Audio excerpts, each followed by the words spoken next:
अस्सलाम वालेकुम। Programme night addition में हम आपको खुशामदीद कहते हैं। नाजरीन, बजट मंजूर हो गया और हुकूमत की एक बड़ी मुश्किल तो हल हो गई है। बजट मंजूरी से पहले अहम इत्तेहादी अख्तर बेंगल के नाराज़ होने, अपोजिशन के आपस में राब्तों में तेज़ी और पार्टी के अंदर से उठती आवाज़ों के बाद ये कहा जा रहा था, ये तज्ज़िये तबसरे हो रहे थे कि हुकूमत के लिए शायद बजट को पास करवाना भी मुश्किल हो जाएगा।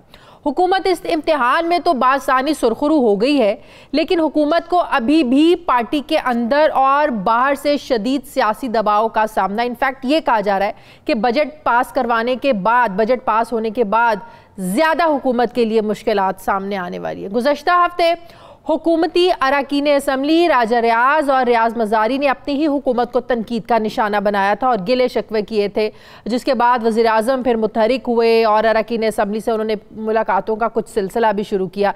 वज़ीर आज़म के आज अपनी जमात के कुछ रहनुमाओं से मुलाकातें भी हुई, जबकि गुज़श्ता दिनों ये बाज़गश्त भी होती रही कि तहरीक इंसाफ में 20 से 22 नाराज़ अरकान का एक ग्रुप मौजूद है। दूसरी तरफ हुकूमत के अहम इत्तेहादी काफ लीग ने बजट मंजूरी के लिए तो हुकूमत की हिमायत कर दी है, लेकिन वज़ीर आज़म के इशाइये में शिरकत नहीं की है। जबकि काफ लीग के सीनियर रहनुमा तारिक बशीर चीमा ये कहते हैं कि हुकूमत से शिकवे हैं, इसलिए इशाइये पर नहीं गए, शिकवे वज़ीर आज़म से ही हम करेंगे। इशाया देकर अपनी जमात और इत्तेहादी अरकान असम्बली से मुलाकातें करके बजट तो मंजूर करवा लिया, लेकिन अभी -1 का खतरा कहीं ना कहीं वज़ीर आज़म को परेशान कर रहा है। इसीलिए आज कौमी असम्बली में खिताब करते हुए वज़ीर आज़म इमरान खान ने कहा कि अपोजिशन जल्दी में है कि हुकूमत चली जाए और उनकी चोरी बच जाए। कुर्सी किसी की मजबूत नहीं होती, आज है कल नहीं है, सब कुछ अल्लाह की मर्जी से होता है। सिर्फ 6-7 लोग हैं जो NRO चाहते हैं। अगर -1 हो भी गया तो पार्टी के जो बाकी लोग हैं वो भी इन्हें NRO नहीं देंगे। बात यह है कि जो वज़ीर आज़म 2 दिन पहले तक ये कह रहे थे कि मेरे अलावा कोई चॉइस नहीं है, हुकूमत 5 साल अपनी जो मुद्दत है ये पूरी करेगी, वो अचानक से -1 की बातें क्यों करने लगे हैं? क्या वाकई -1 होने वाला है? वज़ीर आज़म का लहजा अपोजिशन के साथ दिन ब दिन जारहाना क्यों होता जा रहा है? वज़ीर आज़म के -1 के बयान पर वज़ीर मुमलिकत बराए पार्लिमानी उमूर अली मोहम्मद खान ने कहा कि इमरान खान माइनस हुआ तो जमहूरियत भी माइनस होगी। तो सवाल ये है कि क्या जमहूरियत किसी एक शख्स से जुड़ी हुई होती है कि अगर वो शख्स नहीं रहेगा तो वो जमहूरियत भी नहीं रहेगी? ये कैसी मंतक है, ये कैसी लॉजिक है? मैं बात करूंगी रुकने कौमी असम्बली तहरीक इंसाफ के रहनुमा रियाज मज़ारी साहब ने मुझे ज्वाइन किया। अस्सलाम वालेकुम, बहुत बहुत शुक्रिया रियाज मज़ारी साहब आपका। रियाज मज़ारी साहब, सबसे पहले तो मैं ये पूछना चाहूँगी आपसे, काफ लीग भी नाराज़ हुई, MQM भी नाराज़ हुई, अख्तर बेंगल साहब नाराज़ हैं, शाहज़ैन बुगटी साहब उनकी पार्टी के तहफ़्फ़ुज़ात हैं, पार्टी के अपने लोग, मतलब कि आप लोग ही हुकूमत के अपनी हुकूमत के क्यों खिलाफ हो गए हैं? ऐसे क्या वादे इमरान खान साहब आप लोगों से कर बैठे थे जो आज पूरे नहीं कर पा रहे हैं, और आप असम्बली के फ्लोर पर और बाहर और नाराज़ लोगों का एक जो ग्रुप है वो बन रहा है और कह रहे हैं कि हमारे मुतालिबात पूरे नहीं होंगे तो हम चलना मुश्किल हो जाएगा? क्या वजह है इसकी? वजह तो कुछ नहीं है। मेरे नाराज़ तो मैं, जहाँ तक मेरा ज़ात का ताल्लुक है, मैं नाराज़ नहीं हूँ। हमारे कुछ मसले हैं जो हमारे लोकल, हमारे डिस्ट्रिक्ट के या मेरे तहसील की हैं, तो उनकी वजह से कुछ तहफ़्फ़ुज़ात थे मेरे, और एक इसी वजह से आप समझे कि नाराजगी कोई ये नहीं थी हमारी कि भाई हम जाती नाराजगी तो नहीं होती है, चल रहा है, जाहिर है जाती नाराजगी नहीं होती है, सिस्टम से होती है, पॉलिसी से होती है, प्लानिंग से होती है। तो जाहिर है आपकी पॉलिसी से होगी, तहरीक इंसाफ की हुकूमत जिन पॉलिसीज पर चल रही है, आप लोगों के लिए कुछ नहीं कर रही है, जाती तो जाहिर है नहीं हो सकती। मैं यही पूछना चाह रही हूँ, आप लोगों की ऐसी कौन सी डिमांड्स हैं जो वो पूरी नहीं कर पाए? मेरे अपने जाती ख्याल, हमारा जो तहसील का मसला था कि वहाँ लॉ एंड ऑर्डर का मसला है, that is the main issue from past काफ़ी अरसे से। तो मैं इमरान खान साहब से पहले भी 1-2 दफ़ा मुलाकात हुई थी रिगार्डिंग दिस। उन्होंने पहले भी वादा किया था, उन्होंने इंस्ट्रक्शंस भी दिए थे, लेकिन मैं समझता हूँ कि शायद जो ब्यूरोक्रेसी है या जो उनका कोई सही मुस्बत उन्होंने वो क्या नहीं किया, रिएक्शन नहीं दिया हमें, और वो अभी तक वैसी का वैसी रहा। राजन से आपका ताल्लुक है, तो वज़ीर आला पंजाब उस्मान बुज़दार साहब वही अपने अब ज़ाहिर पंजाब के अमन अमान की जो सारी सूरत हाल है उनके ज़िम्मे आती है ना। इस चीज़ की शिकायत तो आप पंजाब से भी कर सकते थे, उस्मान बुज़दार साहब तक भी जो है ना अपनी शिकायत पहुंचा सकते थे। वहां तक आप गए नहीं, आपको सुना नहीं गया? नहीं, उस्मान बुज़दार साहब से को भी मैं मिला हूँ, वो रुझान तशरीफ ले आए थे, उधर भी हमने उनको कहा था, मैंने कहा था कि जी हमारा ये लॉ एंड ऑर्डर का मसला है, लेकिन आई डोंट नो कि वजह क्या है। वो उन्होंने भी यकीन दहानी करवाई और प्राइम मिनिस्टर साहब ने भी यकीन दहानी करवाई, लेकिन अभी तक कुछ हुआ नहीं। अभी भी हमें यकीन दहानी करवा दी है कि इंशाल्लाह बेहतर होगा, तो लेट्स होप बेहतर हो जाए, हमारा मसला हल हो जाए। और बाकी इतना मैं आपका सुन रहा था, इतना लोग, कुछ लोग जो जितने MNA नाराज हैं उनके कोई जायज़ मुतालबात भी होते हैं। मुतालबात उनके ये होते हैं ज़्यादातर इस चीज़ के कि भाई कई इसलिए भी नाराज हो जाते हैं कि एक हल्का है उसके अंदर दूसरा एक मिनिस्टर या दूसरा बंदा उसके दूसरे MNA के या दूसरे क्या पे वो इंटरफेरेंस होती है। तो मैंने जब देखा है तो काफी MNAs को ये शिकायत बहुत है और कि भाई उनके हल्के में दूसरा बंदा, दूसरा MNA या मिनिस्टर वो मुदाखलत कर रहा है उसके डेवलपमेंट में या उसके डेवलपमेंट प्रोग्राम्स में या उनके जो मसाइल है उनकी वजह से। ये जो मसाइल है, ये मसाइल तो पार्लिमानी जो कमेटी होती है उसके इजलास में भी आप लोग डिस्कस कर सकते हैं, वहां क्यों नहीं आप लोग ये मसाइल डिस्कस करते? बिल्कुल, ये जो मैंने भी जो तकरीर की थी वो मुझे इधर इसलिए मुझे करनी पड़ गई कि भाई पार्लियामेंट्री मीटिंग जो होती है वो इतना फाल नहीं हो रही, वो बहुत कम होती है और होते तो आधे घंटे या मोस्ट प्रोबेबली 1 घंटे की होती है, जिसमें वो मुझे तो उसमें मौका नहीं मिला कभी बोलने का। अच्छा। और मैंने इमरान खान साहब से जब रिक्वेस्ट भी ये की थी, ये जितने तक ये पार्लियामेंट्री मीटिंग्स ज्यादा बढ़ाएंगे नहीं तो ये मसले मसाइल होते रहेंगे। क्या ये हुकूमत डिलीवर करने में नाकाम हो गई है? आपस में अगर मैं ये पूछूं आप लोगों से, क्या ये हुकूमत डिलीवर करने में नाकाम हो गई है? मसाइल की संगीनी का अंदाजा नहीं था इन लोगों को, तैयारी नहीं थी इन लोगों की। आप नाकाम, आई डोंट नो कि नाकाम हुई है नहीं हुई है, तो अवाम है वो बता सकेंगे। मेरा ख्याल है मुश्किल तो है क्योंकि मेरा अपना जाती ख्याल है। आप लोग तो हल्कों में जाते हैं। मेरा जाती ख्याल ये है जी, बिल्कुल मेरा जाती ख्याल है कि शायद इट वाज समथिंग जो हमारा जो सिस्टम है या जितने भी हम नए आए हैं इन दिस गवर्नमेंट और ब्यूरोक्रेसी जो है वो हमारे से ताउन नहीं कर रही इस हुकूमत के साथ।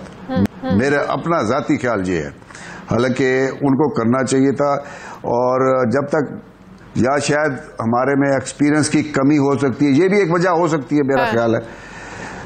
और क्योंकि हमारे ये जो पीटीआई पहले तो पंजाब में हुकूमत की मुस्लिम लीग नून के तो MNAs MPs को शिकायत रहती थी कि नवाज शरीफ तक और शहबाज शरीफ तक पहुंचना उनके लिए ख्वाब ही होता था। कोई साल में कोई एक दफ़ा भी हाथ मिला लेता था उन लोगों से तो वो अपने आप को खुशकिस्मत समझता था कि आज मेरी नवाज शरीफ से या शहबाज शरीफ से मुलाकात हो गई है। आप लोगों की पार्टी में भी ये मसला है, एक आम MPA MNA को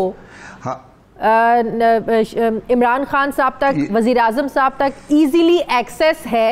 आप लोग इजीली मिल सकते हैं उनसे? ये हमारे पार्टी में भी है, कोई इतना नहीं है जितना नवाज शरीफ या नवाज लीग में था। मतलब आप लोगों की पार्टी में भी आमरियत है। मसला है ऐसे तो नहीं, आमरियत नहीं समझे आप इसको, आमरियत नहीं, मैं नहीं कहूंगा ये। आप ये देखें ना, आप कंपैरिजन कर रहे हैं नवाज लीग के साथ, वो they have been in the power for past 30 years और इमरान खान साहब पहली दफा आए इन पावर। तो ये मसला है, उन्होंने पहले ये किस्म की पॉलिटिक्स नहीं की। आसानी से कोई MNA MPA जो है वो मिल नहीं सकता। आप लोगों के साथ भी ये मसला है आप लोगों की पार्टी में? मुमकिन है ये भी मुमकिन है, ये भी हो सकता है। या चीज, या तो कोई चीज होती है या नहीं होती है मेरे ख्याल में, या कुछ होता है या कुछ नहीं होता तो है। जितना आप उसके साथ कंपेयर नहीं कर सकते नवाज लीग, ठीक है, लेकिन मसला है, अच्छा थोड़ा बहुत ठीक हो गया, ठीक हो। अच्छा बकौल आपके, जी आपने कहा कि लीडरान को गलतफहमी हो जाती है कि सारा वोट उनका है। मतलब बकौल आपके के शख्सियात के अपने वोट होते हैं, खासकर जो देहाती इलाके होते हैं वहां पर शख्सियात की बिना पर वोट दिए जाते हैं, बिरादरियों की बुनियाद पर वोट दिए जाते हैं। आपका मतलब है कि वज़ीर-ए-आज़म इमरान खान साहब को भी ये गलत फहमी है कि सारा वोट उनका है, वो इस सिस्टम को, इस कल्चर को समझ नहीं पाए कि बिरादरीज़म क्या होती है, शख्सियात के क्या वोट होते हैं। ये वज़ीर-ए-आज़म इमरान खान की भी गलत फहमी है ये कि उन्हीं का सारा वोट है ये। अब मुझे पता नहीं कि उनको गलत फहमी है या नहीं है, लेकिन हर इलाके का अपना एक कल्चर होता है और अपना एक सिस्टम होता है। और हर इलाके में पीटीआई का कितना वोट है, परसेंटेज होता है, नवाज लीग का कितना है, पीटीआई का कितना है, कहीं ज्यादा होता है कहीं कम होता है। लेकिन दैट इज वो कहीं बहुत वो क्रूशल होता है, वो परसेंटेज कहीं इतना नहीं होता, डिपेंड करता है। और जो शहरों में है वो तो ज्यादा वो पार्टी वोट होता है, लेकिन जो रूरल एरियाज है उधर पीटीआई भी काउंट, पार्टी वोट भी काउंट करती है, लेकिन इतना नहीं जितना जो शहरों में होता है। ठीक है, बहुत शुक्रिया रियाज साहब। नाराज अरकान हैं, रुकन हैं, पीटीआई से इनका ताल्लुक है। बहुत शुक्रिया रियाज मज़ारी साहब आपका।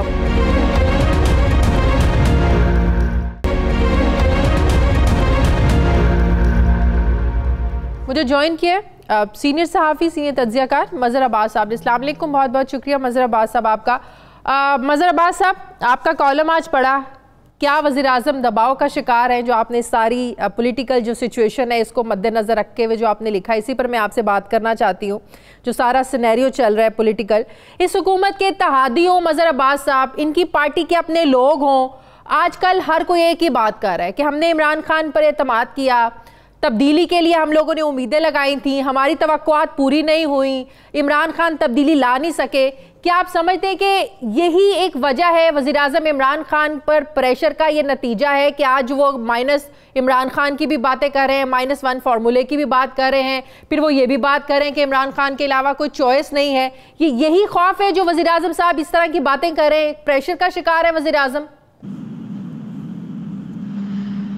शुक्रिया। देखिए, प्रेशर में कब लगता है, कोई भी लीडर हो, इमरान खान हो या दूसरा भी हो, और उनके मुसलसल पिछले एक हफ्ते में आप देखें इमरान खान ने कोई 3 खिताब किए हैं, 2 उन्होंने कौमी असम्बली से किए हैं और एक उन्होंने इतवार के रोज़ पार्टी MNAs और इत्तेहादियों के को जो डिनर दिया था उसमें,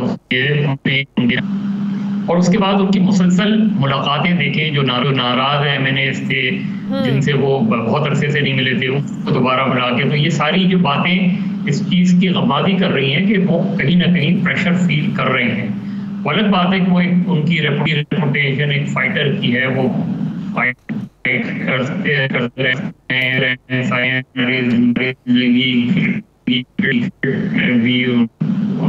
उन्होंने बहुत फाइट किया, बट इसमें भी उनकी एक रेपुटेशन ये बनी है कि वो एज ए फाइटर, और आज की जो उनकी तकरीर थी वो उनकी पिछली तकरीर के मुकाबले में इस चीज़ को ज़्यादा उनमें इत्मीनान नज़र आ रहा था, भी दिया, लेकिन उसके बावजूद भी वोटों की तादाद जो Imran Khan as a prime minister, as a leader of the house और गवर्नमेंट के पास है, उसमें कुछ कमी नज़र आती है।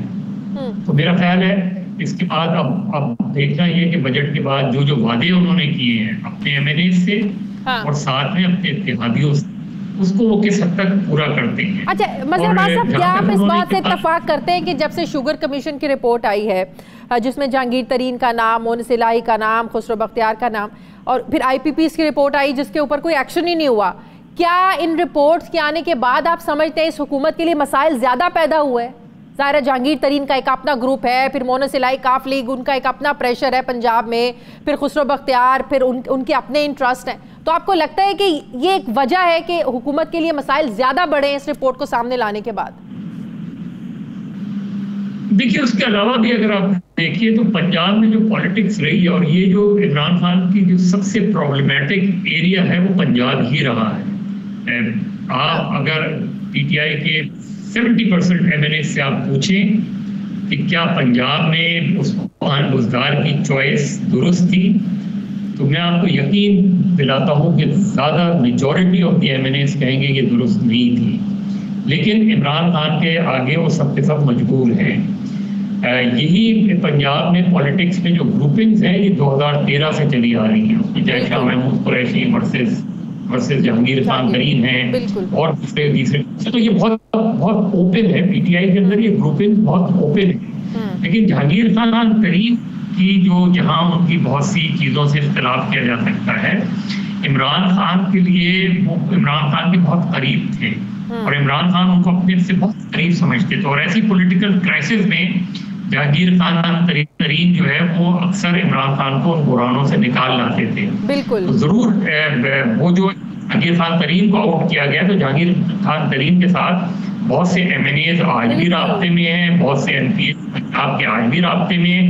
वो कहीं ना कहीं चीजें मौजूद हैं, लेकिन इमरान खान इन चीज़ों को बेहतर अंदाज में हैंडल कर सकते हैं। आज जो उन्होंने तकरीर की और उस दिन जो तकरीर की थी, वो भी उनकी तकरीर अपने इत्तेहादियों के लिए भी थी, अपने पार्टी के अरकान के लिए भी थी। और ये जो उन्होंने बात की कि जी अगर ये जो -1 फार्मूला, वो उन्होंने आउट ऑफ कॉन्टेक्स्ट मेरा ख्याल है उस चीज़ को लिया जा रहा है। उन्होंने एक बात ये की कि मैं कहीं नहीं जा रहा, मैं इस्तीफा नहीं दे रहा, वो अपना इत्मीनान शो कर रहे थे। इसके साथ उन्होंने ये कहा कि अगर मुझे -1 भी हो जाए तब भी इन लोगों को नहीं छोड़ा जाएगा, और अपने MNAs की तरफ इशारा करते हुए उन्होंने ये बात की। तो ये इसको दूसरी चीज़ों को बड़े दूसरे अंदाज में लेना चाहिए। लेकिन इन सारी बातों से ये बात अपनी जगह बिल्कुल आया है कि पिछले एक हफ्ते में जो प्रेशर बना है वो इमरान खान ने उस प्रेशर को फील किया है। बिल्कुल, लेकिन कहीं ना कहीं इनके अपने एक्शंस में भी तजाद है। मज़हर अब्बास साहब, आप देखें कोई भी तकरीर हो, ना वज़ीर आज़म ना इनके वज़रा माफिया का जिक्र करना भूलते हैं, लूट मार करप्शन का जिक्र करना भूलते हैं। लेकिन वही हमने देखा जब पेट्रोल की कीमतें बढ़ी, जब पेट्रोल की कीमतें पहले कम हुई और एक बहरान आया, तो बड़े बड़े ऐलानात हुए कि जो भी माफिया इस बहरान का जिम्मेदार है हम एक्शन लेंगे, कार्रवाई करेंगे। लेकिन आप देखें किसके खिलाफ एक्शन हुआ, किसके खिलाफ कार्रवाई हुई, उल्टा कीमतें बढ़ाकर जो कहा जा रहा है और सब पद नजर भी आ रहा है कि उन्हीं लोगों को फायदा पहुंचा जिनको ये कह रहे थे उनके खिलाफ हम एक्शन लेंगे, कार्रवाई करेंगे। इनके तो अपने एक्शंस में तजाद है। देखिए यही चीज है, ये दोनों तकरीर अगर 2018 के बिल्कुल शुरू में की जाती तो लोग उस चीज को एक्सेप्ट करते। हाँ। आज जब 2 साल बाद आप ये कह रहे हैं कि हम नई रिफॉर्म्स कर रहे हैं, हम क्या ये पाकिस्तान स्टील, या 2 साल किस चीज का इंतजार कर रहे थे? हाँ। 2 साल पहले आपका बयानिया ये था कि ना PIA को प्राइवेटाइज किया जाएगा ना पाकिस्तान स्टील को माफ कीजिएगा। 2 साल बाद आप पाकिस्तान स्टील को भी प्राइवेटाइज करने की बात कर रहे हैं और PIA के बारे में भी इस तरह की खबरें आ रही हैं। और PIA तो आपने जो आपके एविएशन मिनिस्टर ने काम किया है, तो उन्होंने तो PIA को ही ग्राउंड कर दिया। पायलट्स को क्या ग्राउंड करते, वो PIA को ग्राउंड कर दिया, क्योंकि उन्होंने एक ऐसी चीज का इंकशाफ कर दिया जिससे इंटरनेशनली इस वक्त जो आपको एक PIA को एक आइसोलेशन का सामना है, उसके बहुत फार रीचिंग रिपरकशन होंगे। तो मेरा ख्याल है ये बड़ा संगीन चीज है। तो आज जो 2 साल बाद वो बात कह रहे हैं, आज लोग एक्सपेक्ट करते हैं कि प्राइसेस अगर नीचे की तो पेट्रोल गायब हो गया, पेट्रोल की प्राइसेस आपने ऊपर की तो पेट्रोल बाजियाब हो गया। तो इसके बीच में किसको तावान पेश किया गया है, किसको तावान अदा किया गया है? बिल्कुल इसी तरीके से शुगर माफिया का आपने बहुत शोर किया, क्रेडिट लिया कि शुगर कमीशन की रिपोर्ट पब्लिक हुई, लेकिन जब एक तो एक्शन नहीं हुआ, दूसरा शुगर की प्राइसेस तो नीचे नहीं आई, फिर आपने रिपोर्ट पब्लिक करके आवाम को क्या दिया? हो सकता है कि आप कोई बहुत ही रेवोल्यूशनरी किस्म के इक़दाम करें, लेकिन अब तक की जो 2 साल की कारकर्दगी है वो आपके अपने वज़रा, आपके अपने MNAs और आपके अपने MPs उनसे खुश नहीं है, उसकी कोई भी वजह। बिल्कुल सही, बहुत शुक्रिया। सीनियर सहाफ़ी तज्ज़ियाकार मज़हर अब्बास साहब मेरे साथ हैं। नाज़रीन, मुझे प्रोग्राम में एक ब्रेक लेनी है, वापस आते हैं एक छोटे से वक्फे के बाद।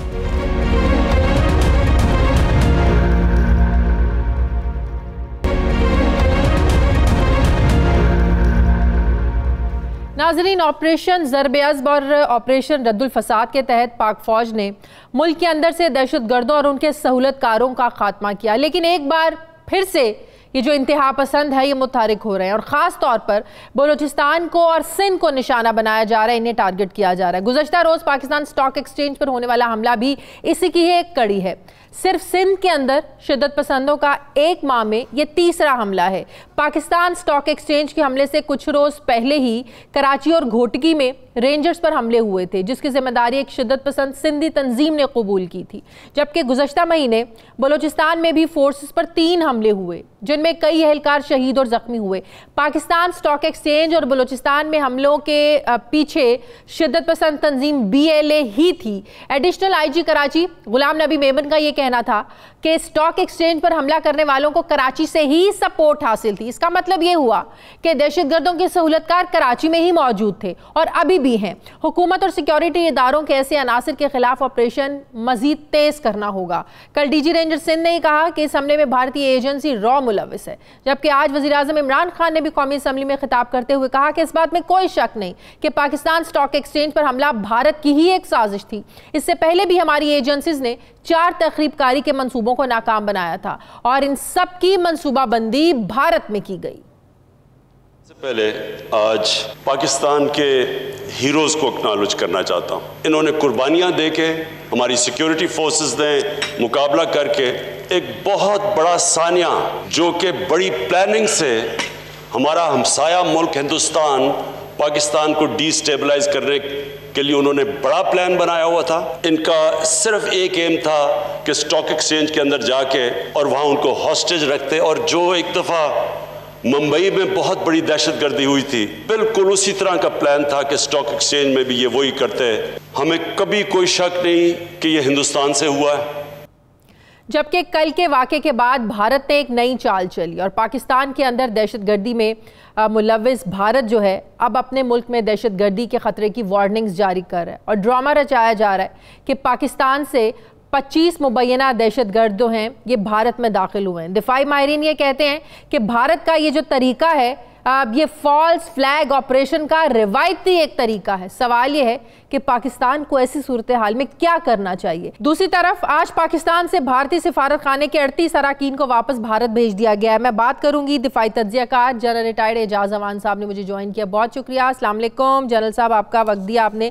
जनरल साहब, इसमें तो कोई शक नहीं है कल पाकिस्तान स्टॉक एक्सचेंज पर जो हमला हुआ यकीनन ये भारत की एक नाकाम कोशिश थी, भारत ही इसमें मुलविस है और ऐसे हमलों का भी यकीनन ये मकसद है कि मुल्क में मुआशी बेचैनी फैलाई जाए, एक मुआशी जो एक अफरा तफरी है उसको फैलाया जाए, एक मुआशी बेयकीनी को फैलाया जाए, और फिर ये जानते हुए कि पाकिस्तान में बड़ी सरमायाकारी चाइना की है। क्या आप समझते हैं कि ये भारत की फ्रस्ट्रेशन है? भारत फिर अभी इस प्रोपेगंडे में मसरूफ हो गया है, ये नाकाम कोशिशें कर रहा है। चीन से लद्दाख से शिकस्त खाने के बाद वहां से उनको मुंह तोड़ जो चाइना ने जवाब दिया, भारत उसकी फ्रस्ट्रेशन निकाल रहा है और ये नाकाम प्रोपेगंडे कर रहा है। जी देखिए, फ्रस्ट्रेशन से ज्यादा मैं कहूंगा कि ये एक हिकमत अमली के तहत वो ये सब कुछ कर रहे हैं, क्योंकि उनके पास रॉ के और हमारे जो बलूचिस्तान लिबरेशन आर्मी है सो कॉल्ड, ये लोग अफगानिस्तान में बैठे हैं और वहां से ये NDS और रॉ की मंसूबाबंदी के तहत बलूचिस्तान में दाखिल होते हैं और इनके स्लीपर सेल्स ऑलरेडी मौजूद हैं बलूचिस्तान में और सिंध में। कुलभूषण जाधव का अगर आपको याद हो तो उसने उस वक्त इस बात का एतराफ़ किया था कि उसको मैंडेट दिया गया था कि यूथ को सबवर्ट करना है, नौजवानों को इसके लिए उकसाना है तालीमी अदारों से और मुख्तलिफ जगहों से उन्हें एनरोल करके। तो और इससे पहले भी ये मछेरों के रूप में ले जाकर दहशत गर्दों को इन्होंने वहां तरबियत दी और वहां से उन्हें फिर मछेरों के रूप में वापस भेजा कि ये पाकिस्तानी मछेरे थे जो पकड़े गए थे। ये तो इसमें कोई दो राय नहीं है कि इस तरह की जंग में हमेशा आखिरी दुश्मन नहीं मारा जाता, आखिरी दहशतगर्द तक नहीं मारा जाता, क्योंकि उनके ना इस कदर इम्कानात होते हैं, ना मुमकिन है ऐसा कि आखिरी सोल्जर को मार दिया जाए या आखिरी दहशतगर्द को मार दिया जाए। लिहाजा ये लोग हाइडिंग में चले जाते हैं, अंडरग्राउंड चले जाते हैं और फिर जब जरूरत पड़ती है तो उनके आला-ए-कार बनते हैं उन एजेंसीज के, उन ऑर्गेनाइजेशंस के जो इनको इस्तेमाल करना चाहती हैं। अब ये जो हमारा बॉर्डर है अफगानिस्तान के साथ वो 2910 किलोमीटर का है, तकरीबन 1400 से ज्यादा किलोमीटर की फेंसिंग हो चुकी है। लेकिन इस फेंस के बावजूद जो अनफेंस्ड एरिया है उसमें अभी तक वहां से दाखिला मुमकिन है और वो इस तरह से वहां से दाखिल हो जाते हैं और एक्सप्लोसिव भी आ जाता है। और जनरल साहब वो ये कि जाहिर है ऐसे हमले सहूलतकारी के बगैर हो नहीं सकते। एडिशनल आईजी कराची उन्होंने भी कहा कि हमला करने वालों को कराची से ही सपोर्ट हासिल थी। मतलब ये कि सहूलतकारी का फैक्टर अभी मौजूद है और इससे सबसे पहले खत्म करना बहुत ज्यादा जरूरी है। जी यकीनन सहूलतकार उनके मौजूद हैं। अब गाड़ी यहीं से ली गई, एक्सप्लोसिव यहाँ से कहीं रखा गया, कोई इतना एक्सप्लोसिव उठा के अफगानिस्तान से तो कराची नहीं पहुंच सकता। यकीनन ये कराची के अंदर मौजूद थी ये चीजें जो उनको मुहैया की गई, उनके हाइड्स हैं, उनके जो वेपन कैशेज हैं, उन्होंने कहीं अंडरग्राउंड बरे किए हुए हैं, मकान किराए पे लिए होंगे, उनके मुआवनकार और सहूलतकार मौजूद हैं, जिसकी वजह से उन्होंने पाकिस्तान और चाइना के एक मुश्तरका इंटरेस्ट को, जो जैसा आपने अपने इंट्रो में कहा कि स्टॉक एक्सचेंज में चाइना इस वक्त बहुत बड़ा इन्वेस्टर है पाकिस्तान स्टॉक एक्सचेंज में, और उनका मकसद ये है कि ये जो अगेन आपके इंट्रो का रेफरेंस दे रहा हूं कि जो आपने लद्दाख की बात की, वहां जो इनकी सुबकी हुई, अब ये एक स्ट्रेटजी के तहत पाकिस्तान और चाइना के मुश्तरका मफाद को निशाना बनाना चाहते हैं। जहां जॉइंट इन्वेस्टमेंट है, जहां जॉइंट प्रोजेक्ट्स हो रहे हैं, गवादर बन रहा है, सीपैक के तमाम प्रोजेक्ट्स जो हो रहे हैं, उन सब के खिलाफ ये हमले कराए जाएंगे। लिहाजा हमें मजीद विजिलेंस की और बड़े कड़े इंटेलिजेंस बेस्ड ऑपरेशन, जिन्हें हम IBOs कहते हैं, उनकी जरूरत है ताकि अपनी एजेंसीज को गियर अप किया जाए। मजीद इन IBOs को इंतहाई सूरत के साथ और छान पटक कर इन ऑपरेशंस को अंडरटेक किया जाए ताकि इनके जो ऐसे सेल्स हैं उनका खात्मा किया जा सके। अच्छा जनरल साहब, इस वक्त मोदी ने जंग शुरू की हुई है चाइना के साथ, नेपाल के साथ, श्रीलंका के साथ। मोदी का मकसद क्या है? कोई भी शायद उनका कोई ऐसा नेबरहुड कंट्री नहीं है जिसके साथ मोदी ने इस वक्त जो है ना वो कशीदगी उनकी नहीं चल रही है, जंग शुरू नहीं की हुई है। इस सारी सिचुएशन में आपने सारी तरफ एक ही वक्त में महाज खोले हुए हैं, तमाम अपने जो हमसाया मुल्क है एक ही टाइम में आपने महाज खोले हैं। क्या मकसद है इस मोदी की इस मूव का? देखिए, जब लिमिटेड विजन के लोग बड़े ओहदों पे बैठ जाएं और उन्हें कहीं से थोड़ी सी शाय मिल जाए तो फिर वो अपनी औकात और विजन भूल जाते हैं और वो अपने से ज्यादा बड़ा जो च्यू नहीं कर सकते उससे बड़ा बाइट कर लेते हैं। हुआ ये है कि जब अमेरिका में इनका इस्तकबाल हुआ, वहां पे एक बहुत बड़ा पब्लिक जलसा कराया गया जिसमें प्रेसिडेंट डोनाल्ड ट्रंप ने इनके साथ शिरकत की, तो वहां से इनको शय मिली और कुछ। लेकिन चाइना के साथ तो ये सिचुएशन नहीं थी। चाइना तो कमजोर नहीं है, ना माशी लिहाज से, ना दिफाई लिहाज से, ना जंगी लिहाज से। मैं उसी की तरफ आ रहा हूं ना। तो जो चाइना के खिलाफ जो यूएस की ट्रेड वार है उसमें ये अपना किरदार ढूंढ रहे हैं और उस किरदार को जो इन्हें सौंपा जा चुका है उसकी आड़ में ये कश्मीर को हड़प करना चाहते हैं, उसको एब्जॉर्ब करना चाहते हैं, जिसकी वजह से इन्होंने 370 और 35A को रिवोक किया। अब जब वो रिवोक किया तो इन्होंने लद्दाख का एरिया जिस पे चीन अपना क्लेम दाखिल करता है और हिंदुस्तान ईस्टर्न लद्दाख और अक्साई चीन जो 62 में इन्होंने खोया था उस पर अपना क्लेम दाखिल करता है। अब उस एरिया को इन्होंने अपनी यूनियन टेरिटरी में जब शामिल किया तो चीन ने इनके इरादे भांप लिए और उन्होंने एक प्रीएम्प्टिव डिफेंसिव ऑपरेशन लॉन्च किया है, जिसकी वजह से इन्हें हजीमत भी हुई, इनका नुकसान भी हुआ और अब ये एक बड़ी मुश्किल पोजीशन में फंस गए हैं कि न ये इसको ले सकते हैं इलाके को, न ये छोड़ने की पोजीशन में है। और अब चाइना इनके लिए मजीद मुश्किलात अरुणाचल प्रदेश की तरफ भी पैदा कर सकता है, सिक्किम के एरिया में इनके लिए पैदा कर सकता है। और ये कोई मुकाबला नहीं है Indian army, Indian economy, Indian international standing और टेक्नोलॉजी के एतबार से चीन का कोई मुकाबला नहीं है। बहुत बहुत शुक्रिया जनरल एजाज अवान साहब, दिफाई तज्जियाकार मेरे साथ थे। बहुत शुक्रिया आपका। मुझे प्रोग्राम में एक ब्रेक लेने नाज़रीन वापस आते हैं छोटे से वक्फे के बाद।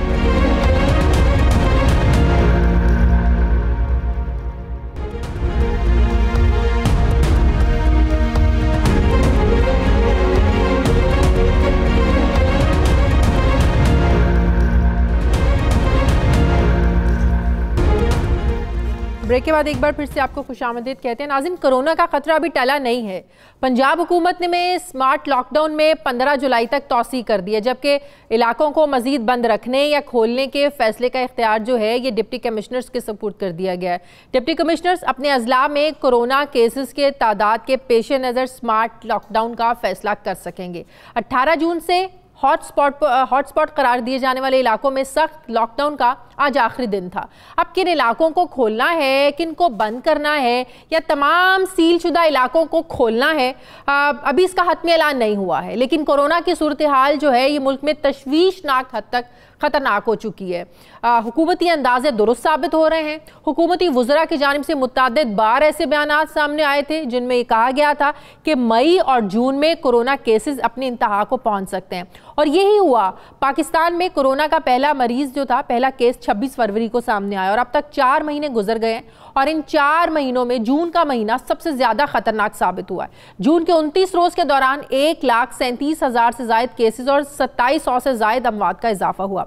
सेलेक्टेड लॉकडाउन की पॉलिसी कितनी कामयाब रही ये कहना भी काबिल वक्त होगा। जिन इलाकों में सेलेक्टेड लॉकडाउन किया उन इलाकों के अंदर केसेस में तो कमी वाकया हुई है, लेकिन अभी हतमी तौर पर यह नहीं कहा जा सकता कि यह कमी टेस्ट ना होने की वजह से हुई है या वाकई स्मार्ट लॉकडाउन का कोई मुस्बत असर भी सामने आया है। जबकि पंजाब हुकूमत दूसरी तरफ, पंजाब हुकूमत ने कोरोना एक्सपर्ट एडवाइजरी ग्रुप ने नए SOPs की मंजूरी दे दी है। इन नए SOPs के मुताबिक कोरोना के कंफर्म मरीज के लिए डबल नेगेटिव PCR टेस्ट करवाने की जो एक शर्त थी इसको खत्म कर दिया गया है। किसी भी मरीज को अस्पताल से 10 दिन के बाद मजीद अलामात जाहिर ना होने पर डिस्चार्ज किया जाएगा। मतलब ये हुआ कि दोबारा उसका टेस्ट नहीं किया जाएगा, लेकिन मरीजों को 10 दिन दाखिल रखने के बाद मजीद 3 दिन का मुआयना किया जाएगा। क्या इस नए SOP से कोरोना मजीद फैलने के खदशात जन्म नहीं लेंगे? मैं बात करूंगी। मुझे ज्वाइन किया है सदर है Pakistan medical Association doctor Ashraf Nizami साहब। अस्सलाम वालेकुम, बहुत बहुत शुक्रिया डॉक्टर साहब आपका। डॉक्टर साहब, आप लोग तो शुरू से ही मुतालिबा कर रहे थे, ये जब से हुकूमत स्मार्ट लॉकडाउन की तरफ गई है आप लोगों की जानिब से कहा गया कि स्मार्ट लॉकडाउन का कोई फ़ायदा नहीं है, आप 2 हफ्तों के लिए हर तरफ मुकम्मल सख्त लॉकडाउन कर दें। लेकिन अब हुकूमत जब ये क्लेम कर रही है कि सिलेक्टेड लॉकडाउन की वजह से केसेस में कमी आई है, लेकिन कुछ कंफ्यूजन हो रही है क्योंकि माहिरीन सेहत कह रहे हैं भाई टेस्ट ही नहीं हो रहे हैं। टेस्टिंग आप लोगों ने कम कर दी तो ज़ाहिर केसेस भी फिर कम सामने आएंगे। अब एक कंफ्यूजन है कि ये टेस्टिंग की वजह से आपके केसेस कम आ रहे हैं या मुस्बत असरात वाकई हुए हैं सिलेक्टेड लॉकडाउन के? बहुत बहुत शुक्रिया मैडम। इसके लिए गुजारिश करता जाऊं कि देखिए, it is a very tricky question. दुनिया के अंदर डिफरेंट मॉडल्स हैं, दुनिया ने डिफरेंट तरीके से कोविड-19 को एड्रेस किया है और प्रीएम्प्टिव जो उन्होंने मेजर्स दिए हैं वो भी डिफरेंट है। हमारे साथ UAE है, इसके डिफरेंट हैं, सऊदी अरब के अंदर उन्होंने डिफरेंट अपनाए, यूरोप के अंदर डिफरेंट, ऑस्ट्रेलिया के अंदर डिफरेंट, हमारी रीजन के अंदर इवन जो है वो डिफरेंट उन्होंने स्ट्रेटजीज वो अपनाई हैं। अब हमारे यहाँ मुल्क के अंदर क्या है जो कि डे 1 से हम सुन रहे हैं, जनाबे प्राइम मिनिस्टर साहब भी फरमा देते हैं, बाकी लोग भी, कि हमारी मईशत, हमारे मुआशरती मसाइल, हमारे सोशो इकनॉमिक इशूज, तो उनके साथ रह के ही बैन ये कोई हुकूमत जो फैसला कर रही है। और आपने बिल्कुल दुरुस्त फरमाया कि एडवाइजरी ग्रुप ने जो फैसला करके कह दिया कि एडवाइजरी ग्रुप ने ये फैसला किया है कि 10 दिन के बाद हम लोग इसके टेस्ट नहीं। अब यही टेस्ट जो है एक मुल्क के अंदर ये होता है कि 12 दिन के बाद जो वो डिक्लेयर करते हैं कि बंदा जो है वो सेहतमंद है। नाउ द क्वेश्चन इज, जो हम समझते हैं, लेकिन उसमें गालिबन एक और चीज भी लिखी गई है, बशर्ते कि उसने कहीं पब्लिक सेक्टर में काम ना करना हो, बशर्ते कि उसने हेल्थ एस्टेब्लिशमेंट में काम ना करना हो, मीन बाय कि उसकी कम्युनिकेशन जो है लोगों के साथ। लेकिन आप देखिए ना कि एक शख्स को क्वारंटीन में रखते हैं, आपको कैसे पता चलेगा बगैर टेस्ट किए कि वो नेगेटिव हो गया है, उसमें अलामात नहीं है? बहुत सारे केसेस में तो आपको सिम्टम जाहिर ही नहीं होते हैं। तो आपका ये कहना है कि हम देखेंगे अगर उसमें अलामात नहीं है तो उसको घर जाने दिया जाएगा 10 दिन की क्वारंटीन के बाद, ये तो एक अजीब सी मंतक लग रही है। इससे तो आपके केसेस ज्यादा बढ़ेंगे।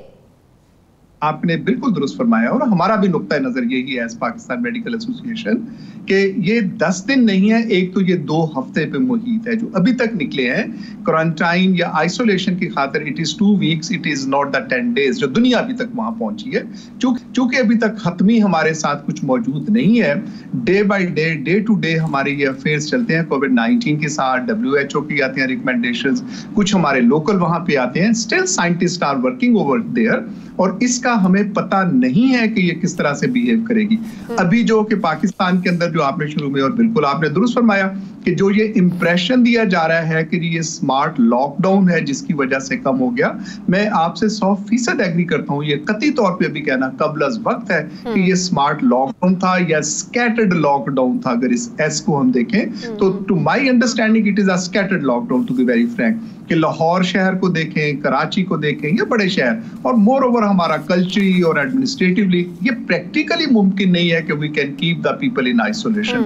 जब हम आइसोलेशन में नहीं रखते, एक दूसरे के साथ उनकी इंटीग्रेशन भी होती है सारी है, तो ये कहना कि जी स्मार्ट लॉकडाउन के ऐसे फैसले, अब सूरत हाल आज ही मैं प्रोफेसर जावेद अकरम है हमारे यूनिवर्सिटी ऑफ हेल्थ साइंसेज के वाइस चांसलर और कुछ दो दोस्तों के बैठे हम तस्करा कर रहे थे कि अब लोगों ने सेल्फ मेडिकेशन और सेल्फ आइसोलेशन के साथ घर पे ही रहना शुरू कर दिया। People are not coming to the hospital. जी हाँ, बिल्कुल। हॉस्पिटल्स इन्वेस्टिगेशंस नहीं हो रही, उनकी टेस्टिंग नहीं हो रही। और आपको पता है कि WHO क्या कहता है, तो 3T कहता है कि आप टेस्टिंग करें, ट्रीट करें और उनको जो है ट्रेस करें कि जो उनके वो आते हैं। ये पहले था, चले मान लेते हैं कि जी पहले था, अभी मॉडर्न करके और नई चीजें वो सामने आ गई।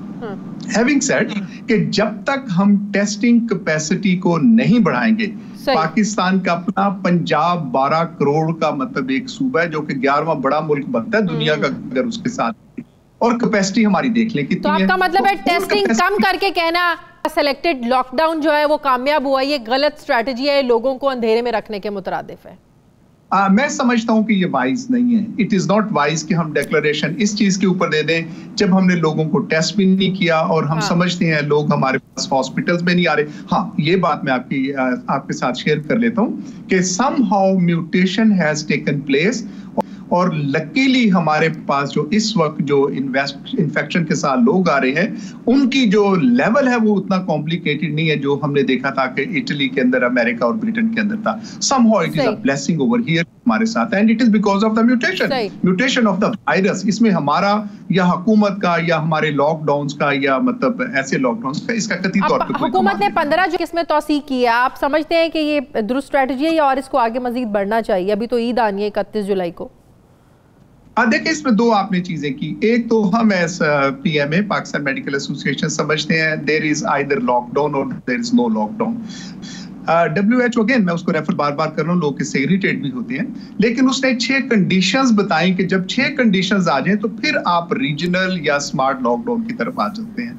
हमारे यहाँ पाकिस्तान में और लाहौर के अंदर बिलखुसूस अभी तक हम उसको पहुंचे ही नहीं है। हमारा ग्राफ ही अभी तक हम इसी कंफ्यूजन के अंदर है आया कि हम अभी पहली फेज के अंदर हैं, फेज 1 हमारी खत्म होकर फेज 2 की तरफ हम कदम जा रहे हैं, किस तरफ है। So it is too early to state कि कैसे कर, जब हमारे पास वही नहीं है तो हम कैसे ये कह सकते हैं। ठीक है, बहुत शुक्रिया। हवाले से बहुत शुक्रिया डॉक्टर अशरफ निज़ामी मेरे साथ थे। बहुत शुक्रिया आपका नाज़रीन, हमारे आज के प्रोग्राम का एडिटोरियल।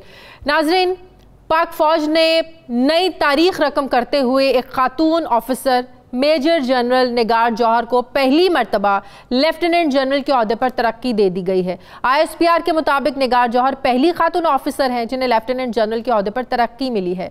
लेफ्टिनेंट जनरल निगार जौहर को पाकिस्तान आर्मी की पहली सर्जन जनरल तैनात कर दिया गया है। ISPR के मुताबिक निगार जौहर मिलिट्री हस्पताल रावलपिंडी में अपने फ़राइज़ सर अंजाम दे रही हैं। लेफ्टिनेंट जनरल निगार जौहर का ताल्लुक ज़िला सवाबी सूबा खैबर पख्तूनख्वा से है।